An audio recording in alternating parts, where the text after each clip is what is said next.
on The Bobby Bones Show now. Trevor Noah. Hey, Trevor, good to talk to you, buddy.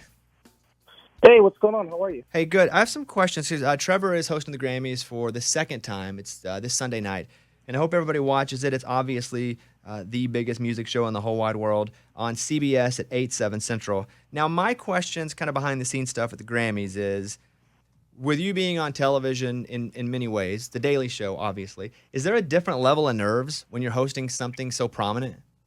Oh, yeah, definitely. I mean, it's the Grammys, you know? It's everybody's favorite artist. It's everybody watching an award show. Like, the Grammys is one of the few moments I feel like where people from every walk of life are still coming together to watch the same thing. Do you know what I mean? Yeah, because different formats and genres and people. Yeah, exactly. Yeah. That's a good point. Every genre is coming into one place together. So it definitely comes with a different level of nerves, but it also comes with a different level of excitement. So I try and find the balance and enjoy myself.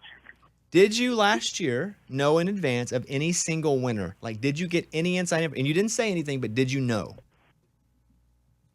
Did I do what? Did you know beforehand any single winner before it was revealed? I wish. No. Oh, man, I wish I knew. I guess you could bet on that then if you knew. Yeah. And there's a massive bet that shows up at a casino from a T. Noah. Oh, man. Yeah, no, I wish I knew. I feel like there were so many where, you know, like I thought Billie Eilish was going to sweep. I thought there were so many different things I thought would happen. But, I honestly did not know. And are there, before you go out and you have all this material that you've prepared, you have other guys, other men and women you're working to write, is there stuff that you cut right before the show? Like you're on the fence about it and you're like, this could be funny, maybe it's not funny. And 30 minutes before you're like, we can't do this bit. No. Nothing was cut like on the spot, on the fly. If anything, I add things while the show is going. So I'll be responding to the show. I'll watch what's happening. I try and participate in it. because I'm also watching it. You know, it's not like as a host, I'm in the performance. I'm doing the same thing that the viewers at home are doing. And we're watching the greatest performers ever do the thing that's made us love them. So if anything, I add to the show as opposed to taking things out. The Grammys on Sunday night on CBS at 8, 7 Central. Trevor's very funny in many different forms. His stand-up is wildly funny as well. My question is, because you do comedy internationally, are there any jokes that kill in America, but you go to another country and people just don't get it? That's true of many jokes, like around the world. Like, I mean, anything that's country specific, you know? So, I mean, you know, whether it's Congress or Mitch McConnell or whether it's, I don't know, something specific to Florida or, El Paso, Texas, those will be things that people in America will laugh at, but won't travel far. But, and what I do when I travel is I try and write a specific show for every country that I'm in. So there are definitely parts of the shows that overlap, but I try to make it so that I myself am like absorbing the country and then, giving them an accurate representation of a feeling of what I have when I'm in that place. So if I'm in the Middle East, I change my sets. I do different jokes. If I'm in Japan, I do different jokes. If I'm in South Africa, I do different jokes. It doesn't matter where I am because I'm existing in that place. So it's the same way some jokes in America won't work there. There's many jokes there that won't work in America. Are you ever doing a set and you're in a country and, touring and doing even a bit myself? Sometimes you're like, well, I know where I am, I think. And you'll see an artist go, hey, Houston, but it's not Houston. So I'm not asking about that specifically, but you're touring all over, and maybe you tell a joke that isn't as warmly received or they're offended when in other countries that would not be the case. I've never had them offended because I'm pretty aware of where I am.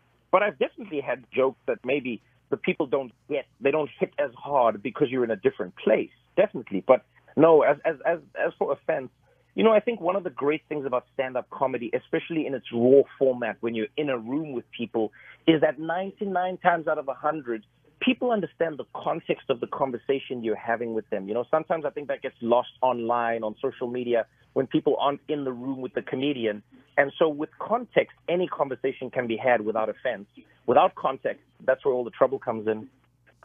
Do you ever have people come up to you that, they're like, oh, they introduce you and they're like, oh yeah, you're a comedian, be funny. Like, does that ever happen? And you're like, that happens all the time. All the time. Yeah.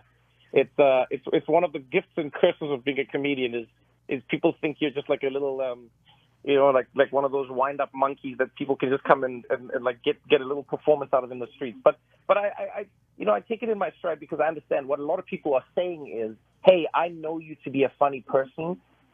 Could you do that right now? And so at first I would get a little offended, but now I'm like, no, man, I get it. It's a compliment that isn't delivered in necessarily the best way. I did Dancing with the Stars a few years ago. If I'm correct, you did Strictly Come Dancing over in the UK. Is that true? I did indeed, yeah. How did you do? I came second, actually. Wow. Nice. Oh, good for you. I mean, I came in first, but I mean, still, that's cool. I like that. Nice. Yeah, that's good. What was your best dance? Oh, I was terrible. I mean, I just got fan votes, but I would probably a jive because it was, to me, the most athletic dance, and I didn't have a lot of grace, but I could I could jive pretty good. You? Got it. You could flick those legs. I liked all of the Latin dances a lot more, but I was told I was way better at the waltz, for instance. Everything that was like rigid and needed some sort of like, that stiff elbow. Yeah, I was told I was better at those. I didn't enjoy them more, but those were my best dances. Who beat you? Who beat me? Was an actor in South Africa who beat me. He was really he put in the time. I thought I could still tour and do the dances at the same time. And he put in the extra effort, and I guess it paid off in the end. All right, I have two more questions for Trevor Noah, hosting the Grammys on Sunday night, 8/7 Central. Question 1, how many languages do you speak?